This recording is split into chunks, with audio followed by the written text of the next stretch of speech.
So guys आज हम बात करने वाले शेंगेन वीज़ा के बारे में। जिनको फ्रांस, स्विट्जरलैंड और यूरोपियन कंट्री जाना है उनको चाहिए होता है शेंगेन वीज़ा, तो आप बहुत ही आसान तरीके से शेंगेन वीज़ा ले सकते हैं बिना किसी एजेंट के, वो भी 3 दिन में 100% श्योर शॉट के साथ आपको मिलेगा। तो मैं अपना एक्सपीरियंस आपके साथ आज शेयर करने वाला हूँ। मैंने 3 दिन में अपना शेंगेन वीज़ा लिया था, उसमें भी बहुत लेस डॉक्यूमेंट, कोई एजेंट नहीं था, सेल्फ मैंने खुद ने फॉर्म फिल किया था, डॉक्यूमेंट प्रिपरेशन किए थे, खुद से मैंने कवरिंग लेटर प्रिपेयर किया था। इसमें मैंने किसी एजेंट की हेल्प नहीं ली थी। एजेंट आपको बहुत कुछ बोलेंगे, आपको बहकाते हैं, गलत इन्फॉर्मेशन देते हैं सिर्फ पैसे हेटने के लिए। तो बिना एजेंट के वीज़ा आप कैसे लोगे वो इस वीडियो में आपको जानने को मिलेगा। तो शुरू करते हैं इसका प्रोसेस। सो गाइस, सबसे पहले शेंगेन वीज़ा के लिए आपको उसकी वेबसाइट, जैसे आप फ्रांस से अप्लाई कर रहे हो तो फ्रांस की वेबसाइट पे जाके फॉर्म फिल करना होगा, और फॉर्म कंप्लीट फिल करने के बाद आपको VFS से अपॉइंटमेंट लेना होगा बायोमेट्रिक्स के लिए। और जब आपकी अपॉइंटमेंट डेट आएगी आप वहां जाओगे VFS में, उसके बाद जो भी आपकी जो फीस रहेगी वीज़ा एप्लीकेशन की, फीस पे करने के बाद आपका बायोमेट्रिक्स होगा, उसके बाद आपको एक रिसिप्ट मिलेगी, वो आपके पास रखना है, आपका वीज़ा हो जाएगा प्रोसेस। अब वीज़ा प्रोसेस होने के लिए चाहिए होता है डॉक्यूमेंट। अगर आप फॉर्म फिल करते हो तो उसके लिए करेक्ट डॉक्यूमेंट आपको प्रिपेयर करने होंगे। मीन्स एक भी मिस्टेक्स आपका वीज़ा रिजेक्ट कर सकता है, और वो भी डॉक्यूमेंट प्रिपरेशन में कुछ भी पैसा नहीं लगता है। ना आपको प्रीपेड फ्लाइट बुक करनी है, ना आपको प्रीपेड होटल बुक करनी है, एवरीथिंग प्रीपेड नहीं है। मतलब कि अगर आप फ्लाइट बुक कर रहे हो तो आप डम्मी बुकिंग कर सकते हो, PNR होता है, वैलिड होता है। जैसे बहुत सारी वेबसाइट्स होती है, वहाँ पे 100 रुपये, 50 रुपये या जो भी चार्ज उसका लगता है, कहीं कहीं फ्री ऑफ कॉस्ट होल्डिंग होती है 3 डेज की। तो आप एक PNR नंबर होल्ड कर सकते हो, जैसे और जो भी PNR होल्ड करते हो 4 से 5 दिन तक वैलिड रहता है। उसके बाद हम बुकिंग की बात करें तो आप बुकिंग करते हो जैसे booking.com, उसके बाद GoIbibo। तो मैं प्रीफर करना चाहता हूँ आपको कि यूरोपियन कोई वेबसाइट आप देखिए। यूरोपियन वेबसाइट में ऐसी देखिए, जब वहाँ पे आप जाओ होटल में, वहाँ पे आपको पेमेंट करना पड़े, प्री पेमेंट कुछ भी ना रहे। होटल बुकिंग वाउचर प्रिंट करते हो वो हमेशा याद रखिए अपने ईमेल आईडी से प्रिंट कीजिए, ना कि आप सीधा PDF आप डाउनलोड करके प्रिंट कर लेते हैं। क्योंकि एजेंट क्या करते हैं कि ऑलमोस्ट एजेंट आपकी जो होटल बुकिंग होती है वो फेक शो करते हैं, फेक PDF क्रिएट करते हैं, और फ्लाइट बुकिंग भी 80% एजेंट फेक क्रिएट करते हैं। उसकी वजह से आपका वीज़ा रिजेक्ट हो सकता है। तो अभी हम बात करने वाले हैं कि आपको अपनी होटल बुकिंग कैसे प्रिपेयर करनी है। सबसे पहले होटल बुकिंग प्रिपेयर करने के लिए आपको कोई डॉक्यूमेंट्स की जरूरत नहीं है। आप यूरोपियन कोई भी साइट में जाइए, वहां से अपनी आप होटल बुकिंग कर लीजिए, और आपका कंफर्मेशन मेल आएगा ईमेल आईडी पे, और उस ईमेल आईडी से पूरा कंप्लीट प्रिंट कर लीजिए, जहां पे उसकी डेट वगैरह सब आएगा, आपको कौन से मेल आईडी से ये कंफर्मेशन रिसीव हुई है। और booking.com भी आप प्रीफर कर सकते हैं, वहाँ पे भी आपको प्रिपेयर करने की जरूरत नहीं है, वो उसका PDF भी आप अटैच कर सकते हो। जो आपका कवरिंग लेटर रहेगा वो बहुत इंपॉर्टेंट रहेगा आपके लिए, कि जैसे ही आपकी फाइल काउंसलर के पास जाती है या इमिग्रेशन ऑफिसर के पास जाती है, या जो भी आपका वीज़ा अप्रूव करने के लिए वहाँ पे बैठा हुआ है, वो सबसे पहले आपका कवरिंग लेटर रीड करता है। कवरिंग लेटर में आपको कंप्लीट बताना है आपका नाम क्या है, आप किस लिए यूरोप जाना चाहते हो, आप एग्जैक्टली काम क्या करते हो। अगर आप कोई जॉब नहीं करते हो, ऑब्वियसली आपको भी घूमना होगा, तो उसके लिए आपको प्रिपेयर करना पड़ेगा अपना कवरिंग लेटर। उसमें मेंशन करना होगा कि आप एग्जैक्ट क्या काम करते हो। डजंट मैटर आप प्रूफ उसको दे सकते हो नहीं दे सकते।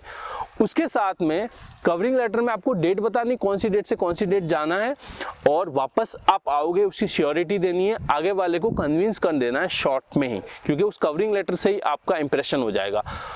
उसके साथ में अगर आपके पास कोई बिजनेस प्रूफ नहीं है तो ऑलमोस्ट मेरा जो प्रीफर है, आप ITR फाइल साथ में अटैच कीजिए, और ITR फाइल में जो अमाउंट रहता है एटलीस्ट कुछ टैक्स पे किया हो। आप सोचोगे कि आपका टैक्स अभी रिसेंटली 7 लाख का है, तो अब अपनी ITR अभी 7 लाख की डालोगे, उसमें टैक्स एडवांस पे नहीं कर रहे हो। ITR वो जब चेक करता है तो वो ITR चेक करने के बाद उसको लगता है कि इसमें कुछ भी एडवांस टैक्स या कुछ ऑप्शंस पे नहीं किया हुआ है कुछ गवर्नमेंट को, वो वापस से आपका बैंक स्टेटमेंट प्रॉपर्ली चेक करता है।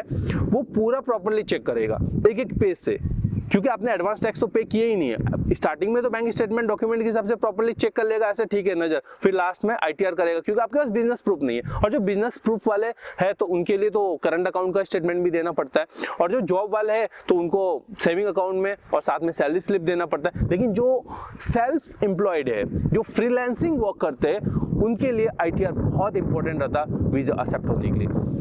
अब हम बात करते हैं कि आप बैंक बैलेंस कैसे मेंटेन कर सकते हो, और बैंक बैलेंस कितना होना चाहिए वीज़ा के लिए। तो सबसे इंपॉर्टेंट चीज होती है आपको अपना बैंक बैलेंस कैसे मेंटेन करना है, क्योंकि 80% वीजा का अप्रूवल बैंक बैलेंस से ही पता चल जाएगा। काउंसलर का जो डिसीजन रहता है 80% बैंक बैलेंस देख के ही वो डिसाइड करेगा इसे वीजा देना चाहिए नहीं, ये इंडिया वापस आएगा या नहीं आएगा। उसके जितने क्वेश्चंस आते हैं वो खत्म हो जाते हैं। तो एवरीडे की प्लानिंग बतानी है कि कैसे आप फ्रांस जा रहे हो तो फ्रांस में फर्स्ट डे आपका कहाँ रहेगा, सेकंड डे कहाँ रहेगा, थर्ड डे कहाँ रहेगा, फोर्थ डे कहाँ रहेगा, फिफ्थ डे कहाँ रहेगा, और बैक कब आ रहे हो, डिटेल जो फ्लाइट आपने बुक कर रखी है उसके अकॉर्डिंग आपको आइटनरी कंप्लीट बतानी है। उसके साथ में अगर फ्रांस जा रहे हो, फ्रांस के बाद आपको स्विट्जरलैंड जाना है, तो ऑब्वियसली बात है आपको हायर डेज जो हायर नाइट और डेज होते फ्रांस में स्टे करने होंगे, ना कि स्विट्जरलैंड में। सपोज आप 11 डेज की प्रिपरेशन कर रहे हो, आपको शेंगेन यूरोप घूमने जाना है, फ्रांस से अप्लाई कर रहे हो, तो फ्रांस में आपको एटलीस्ट 7 to 8 डेज आपको स्टे दिखाना होगा, और रिमेनिंग 4-5 डेज है वो आप स्विट्जरलैंड में दिखा देते। जिस कंट्री से वीजा अप्लाई करते हैं उस कंट्री में हायर डेज आपको दिखाने होंगे। मिस्टेक्स आपको ये नहीं करनी है कि आपका बैलेंस लो है और आप जाके डायरेक्टली अप्लाई कर लो। दूसरी चीज, इसमें किसी भी एजेंट के चक्कर में इजीली मत पड़ो, क्योंकि एजेंट क्या करेगा, आपका बैंक बैलेंस है ही नहीं है, आपने मेंटेन करके नहीं रखा। तो एजेंट की कोई ऐसी सेटिंग नहीं होती एम्बेसी में, जो एजेंट बोलते हैं ना हमारी सेटिंग फ्रांस में वगैरह, किसी की कुछ नहीं होती है। एक पैसे कमाने का बिजनेस है, बाकी कुछ भी सेटिंग किसी भी एम्बेसी में नहीं होती है। तो एजेंट क्या करेगा, कुछ एजेंट्स ऐसे होते हैं जो मैं अपने एक्सपीरियंस से बता रहा हूँ, क्योंकि आपके पास तो बैंक स्टेटमेंट प्रॉपर्ली है ही नहीं, तो वो क्या करेगा, एक फेक ट्रांजेक्शंस बनाएगा, एक फेक स्टेटमेंट बनाएगा, फेक स्टैंपिंग करेगा, या पता नहीं कैसे करेगा, पर इतना पता है कि फेक ही करेगा, क्योंकि आपका स्टेटमेंट तो जेन्युइनली है ही नहीं बैंक बैलेंस उतना, तो आपके अकाउंट के नाम को ही बनाना है, तो ऑब्वियसली फेक डॉक्यूमेंट प्रिपेयर करता है। और फेक डॉक्यूमेंट ऑब्वियसली बात है कि रिजेक्ट होते हैं, क्योंकि आगे देख के ही पता चल जाता है कि ये फेक प्रिपरेशन मतलब फेक डॉक्यूमेंट प्रिपेयर किए गए। या अगर आप किसी एजेंट से करवाते हैं तो उसको पता होता है कि एग्जैक्टली बैलेंस कितना चाहिए, मतलब कितनी सैलरी चाहिए, तो वो सबसे पहले क्या करेगा, आपके लिए एक जॉब के लिए आपके अकाउंट में पैसे लैंड करवाएगा मंथली 70, 80, 90,000। उसके बाद फिर क्या करेगा, उसी हिसाब से कवरिंग लेटर करवाएगा, उसके बाद फिर ये करेगा, आपका सैलरी स्लिप क्रिएट करेगा, मतलब जो भी वो भी अगर कर रहा है तो प्रॉपर्ली उसी ढंग से करेगा। बट उसमें भी मिस्टेक्स हो जाती है। अगर आपके अकाउंट में 70,000 आ रहा है तो ऑब्वियसली बात है आपका कुछ तो एक्सपेंस होगा। ऐसा तो नहीं है कि 70,000 आपने अर्न किया 70,000 ही बैलेंस रहेगा, तो 70,000 में से एटलीस्ट 20-30,000 तो एक्सपेंस होगा। अगर आप वो 20-30,000 एक शॉर्ट में निकाल देते हैं तो उनको समझ में आ जाता है कि इसकी तो ट्रांजेक्शन मतलब लिमिटेड हो रही है। तो वैसे ही आप कहीं जा रहे शॉप पे, छोटे मोटे एक्सपेंस हो गए घर के खाने के 100, 200, 500, तो सारी ट्रांजेक्शन जेन्युइन कीजिए जो जेन्युइन एक्सपेंस है। तो एजेंट इस वीजा के लिए एजेंट के चक्कर में पड़ना नहीं। और रही बात फ्रांस के अपॉइंटमेंट का, कोई भी चार्ज वीएफएस नहीं लेता है प्री बुकिंग।